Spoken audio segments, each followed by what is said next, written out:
This morning po ay dadalhin ko kayo sa isa pong mensahe na aming pong natanggap doon po sa convention. And this is what we called the God's timing. Amen. Gusto niyo ho ba yung God's timing na magawa po natin? Are you really sure about that? O yung mga sa online na yan, mag-comment kayo below. Mag-comment kayo na I am willing. Amen. If you're willing, then let's go. Our topic is God's timing, and the verses is found in John chapter 4 verse 35. Whew. Okay, shall we read that? Don't you have a saying, it's still 4 months until harvest? I tell you, open your eyes and look at the fields. They are ripe for harvest. Okay, marami na po nating panahon na naririnig po yan. And we understand almost the meaning of what Jesus is telling you. Okay? There is a urgency about that time na kung saan ay sinabi po ng Panginoon. And still urgent until today. Makikita po natin the urgency of what Jesus is telling is now. We can see it, we can feel it. We heard some news about the things that is going on around us. Kailangan lang po nating mangyari sa buhay natin. The next slide, please. Yan, there's an urgency. What is the harvest? Yan po yung sinasabi ng Panginoon. Na what is the harvest? Ang sabi po ng Panginoon dyan is, open your eyes so that you may recognize, you may see what is the harvest is. Okay? Start opening your eyes. Okay? Handa na po bang magbukas yung ating mga mata? Baka natutulog pa iba. Open your eyes and start shifting your perspective from natural to spiritual. Amen? Next slide, please. Yeah, there's an urgency. Then next slide. Yeah. Start shifting your perspective from natural to spiritual. In the natural world, they have had to wait 4 months to crop to be harvested. In spiritual, the harvest or the people are ready to receive the gospel. It is already here. Sabihin nyo nga po sa inyo pong sarili ngayong umaga, it is already here. Amen? Amen. Nandyan na po, nandito na, nasa tabi na natin, or maybe araw-araw na nating nakikita. Every time that we go out and we go to our work. Amen? The harvest is ripe right now. The time is not later, it is now. We often say maybe next time when I am ready, or let us wait for right season. But Jesus challenged us that the day is right now. He says that the harvest isn't 4 months away, it is already here.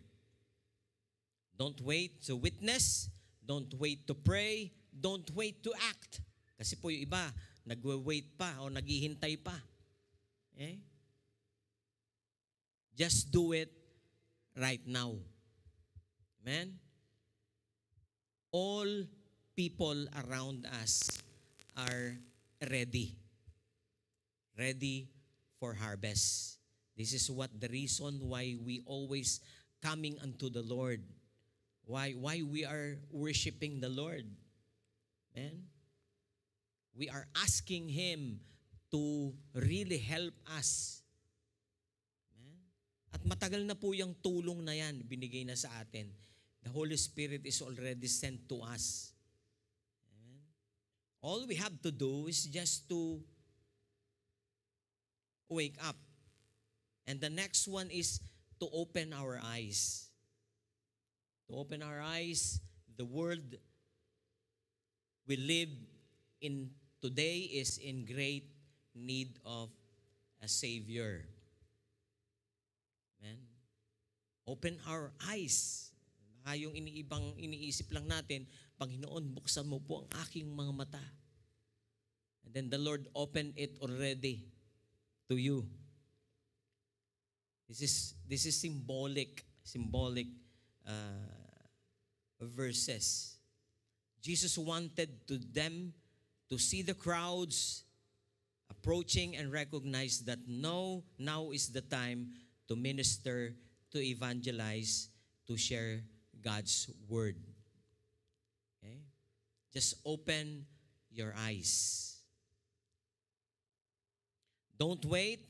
The harvest is ready, and it is right now.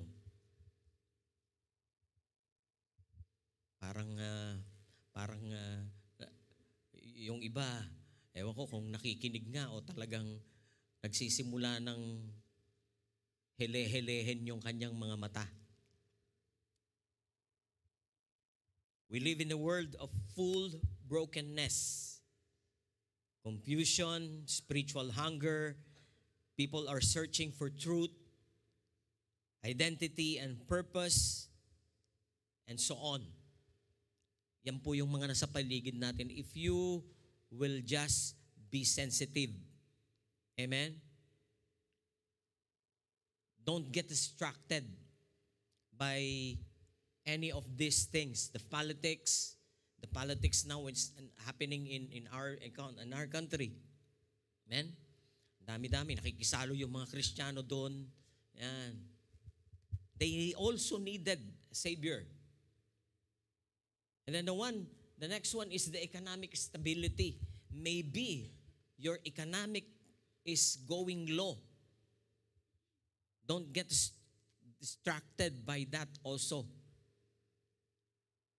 If you believe that you are His servant, that and you already know that God is going to provide everything you needed. No? Kung kayo po'y naniniwala that God will supply all your needs according to His purpose and will. Relational conflict. Hindi tayo makapag-share doon kasi galit tayo or ginawan tayo ng hindi maganda. Kaya ayaw nating mag-share. Sometimes, no? Maybe you have relational problem. Bagay, ngayong umaga, wala namang may relational problem dito, no? Every creature, every person that is the Lord bringing to us, okay lang yan, kahit na anong gawin nila sa atin. We are all building relationship, no? Tapos sometimes people are breaking that. So don't be distracted. And then the next one, ito po yung pinaka common, yung disease. Niniwala tayo na God, yung ating doctrine na lahat tayo ay pinagaling na ng Panginoon. Yung mga may sakit pa rin, spiritually, hindi nakakapaggawa, hindi pa nakapag-share ng talagang dapat niyang i-share. Alam nyo, ang bawat isa sa atin ay meron namang ibabahagi. Amen? Kahit na sino kaharap natin, kahit na sino pa yan, kahit na anong kalagayan niya sa buhay, meron pa rin talaga tayong may babahagi sa Kanya. That is the reason why the Lord want us to be awake. Amen? Next po, look at the harvest. Okay? Look at the harvest and stay focused. After asking the Lord to open your spiritual eyes, then start looking at the harvest. May harvest pa ba ngayon? Talaga bang may anihan pa? Start working. Next po. The fields are already ripe. Hinog na yung mga ubasan. Hinog na po sila. Kahit na anong pong gawin natin, they are all ripe. Okay? We must do our job wholeheartedly. Amen? Alam nyo, kahit na nasa bahay kayo, nakakapag-share. Diba? Sino bang walang internet dito? Lahat meron. Kung wala mang internet sa bahay, may data. Amen? At araw-araw, yan yung hinaharap natin. Wala naman sigurong single person dito na hindi nagbubukas ng kanilang mga gadgets every morning. Okay? In showing to you and to everyone that is already happening. Amen? May mga nag-aabang. Whether you believed it or not, may nag-aabang sa lahat ng ipopost natin. Maaring may ilang tao dyan, maaring may ilang mga mananampalataya dyan, nag-aabang. No? Hindi sila nag-aabang ng, yung mga sineshare natin na kung ano-ano man. Di ba? Ngayon bukas na yung mundo. Dami na nga, mga TikTokers pa yan, mga talagang halos araw-araw hindi nawawalan ng istorya. At yung iba naman nag-aabang. May nag-aabang. We don't know. No? Who will open a message that you shared. Kailangan mo lang talagang mag-share what God will do to all the people. They are already ripe. The fields refer to the people's heart, and Jesus is saying that they are ready to receive the salvation, like what happened to the Samaritan woman. No? Yung Samaritan woman, hindi naman siya talaga humaharap sa tao, sa maraming tao. Diba? But after this, after she has a conversation with Jesus, bigla niyang iniwan yung kanyang gamit, and all the people that she will meet, he start opening. When open and responsive to her message. Hindi yung aral. Harapin nyo nga yung katabi ninyo. Tanungin nyo nga kung alam niya ang kanyang pangalan. Tanungin nyo nga kung alam niya kung bakit siya naririto. Lahat ng dito siguro napaka-less lang yung hindi nakatungtong sa ilang level ng paaralan.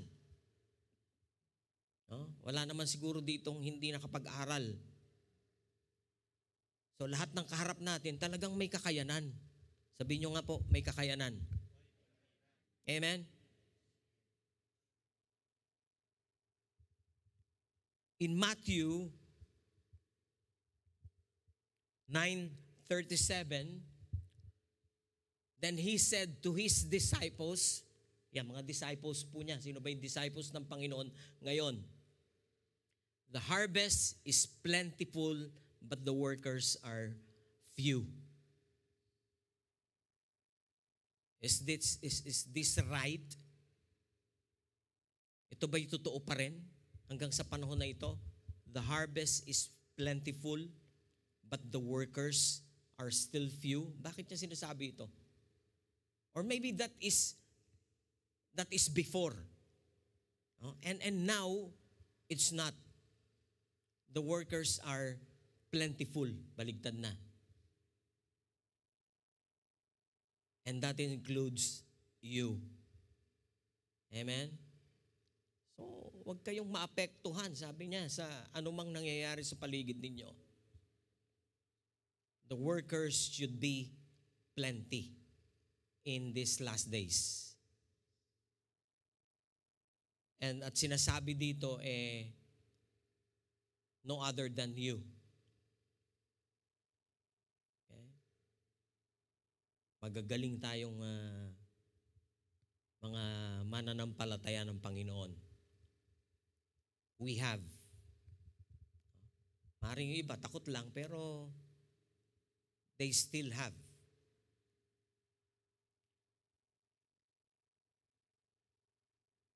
We are not waiting on God.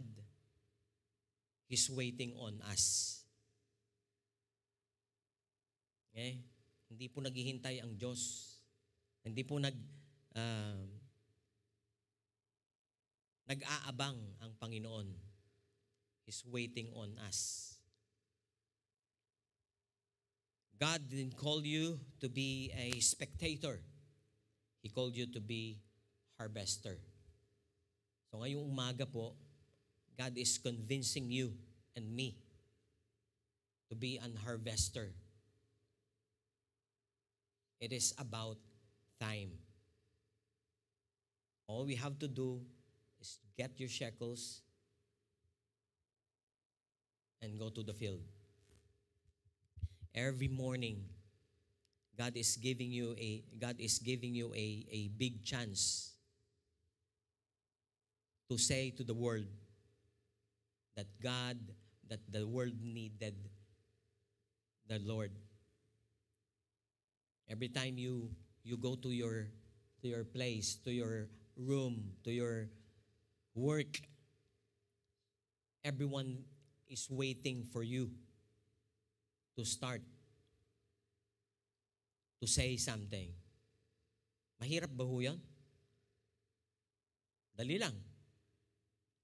Why the Lord giving you work? And until now, He's promoting you. Maybe He is sometimes removing you on that work, and giving you another job, another workplace, in order for you to be a minister, in order for you to serve the Lord in your place. Yan po minsan ang problema natin. Sometimes we are asking God, why Lord? Why you put me into this work? Yung mga trabaho. Pagka nawalan ng trabaho, Panginoon, bakit mo ako tinanggal? Kaya ka naman tinanggal kasi hindi ka naman nagtatrabaho. Di ba? Yung iba, hanap ng hanap, Panginoon, bigyan mo po ako ng trabaho. Sabi, pangako ko po sa inyo, gagawin ko po lahat ng ipagagawa mo sa akin, Panginoon. Salamat po. Okay, ang Diyos naman ay mawain. After prayer, then He gave you a job. Then there goes your job.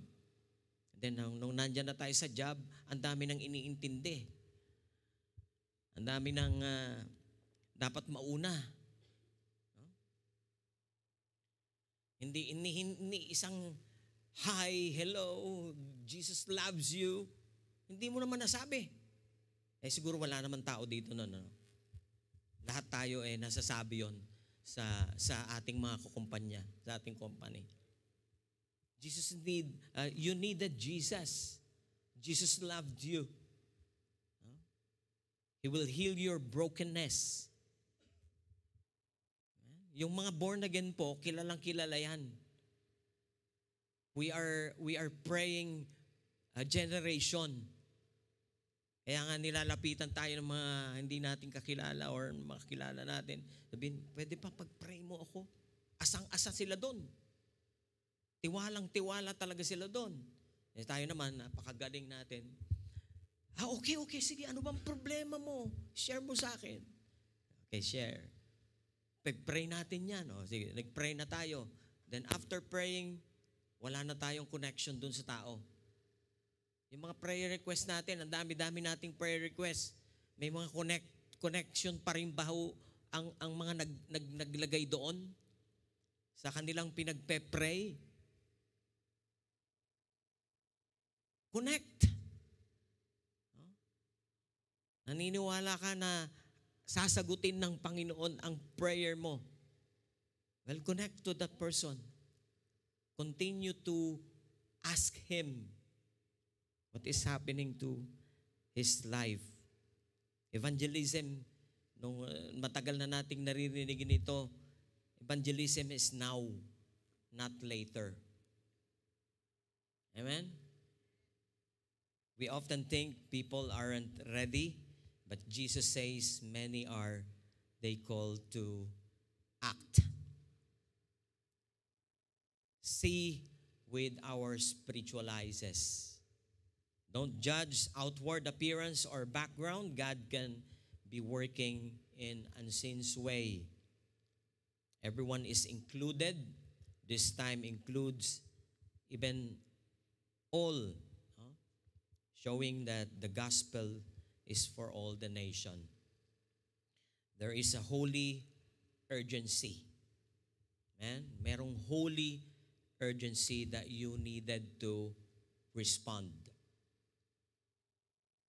Ngayong umaga po, simple lang ang gusto ng Panginoon. We respond. We respond to His call. This is not my call.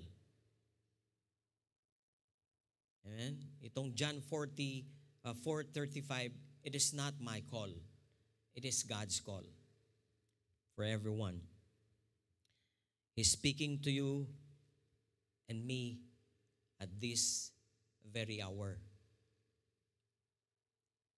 Ano kaya kung ang tao na magre-reach, yung taong i-reach mo na dapat, hindi na ngayon reachable?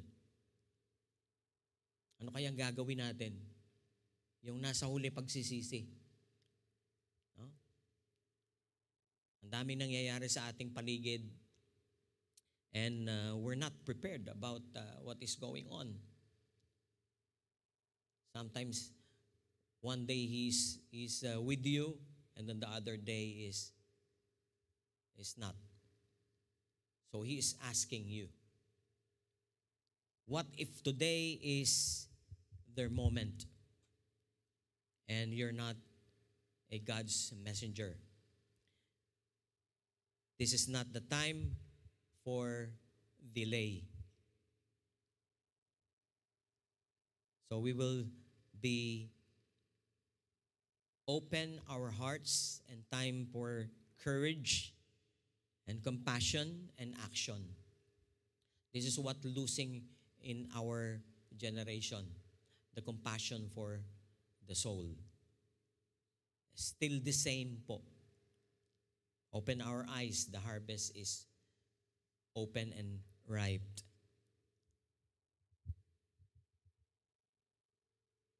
Next, yan. We will all stand.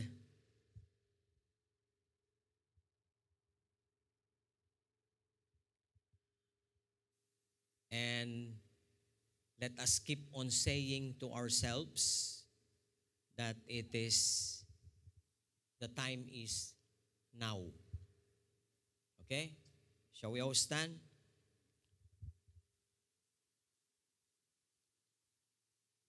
The harvest is 4 months away.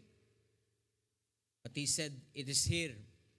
Don't wait to witness, to pray, or to act.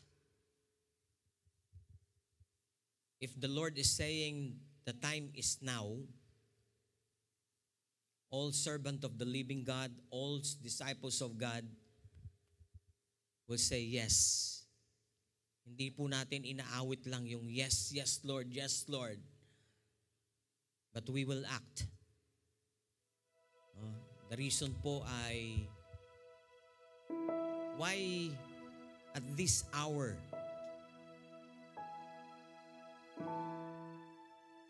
you are not asking the Lord. You're not asking our Father. He's telling you this because maybe you are asking, but you're not asking really what is the important, what is the most needed in this life. Our Father in heaven are so generous. Hallelujah. Let us now commit ourselves, our life unto God this morning. Ang sabi po ng Biblia, it is right now. The time is right now. Hallelujah. Let us pray to our God that He open our eyes to the people around us who are ready to hear the gospel. Let us ask the Lord to remove whatever fear that is in our heart, that it keeps on delaying the purpose of the living God. Let us ask the Lord to make us bold in witness of His truth and His love. And let us ask His help not to miss the moment. Now is the day to say yes, and I will go. Hallelujah. In Jesus' name. If you are really wanting and you are praying that His will be done in our lives, then start responding. Start responding to the call. Ngayon po umaga ay God will not display every wonders and signs in our lives. All we have to do is just to really receive it by faith. Let us ask the Holy Spirit, hallelujah, that this morning, before we go out on this whole assembly of our Lord,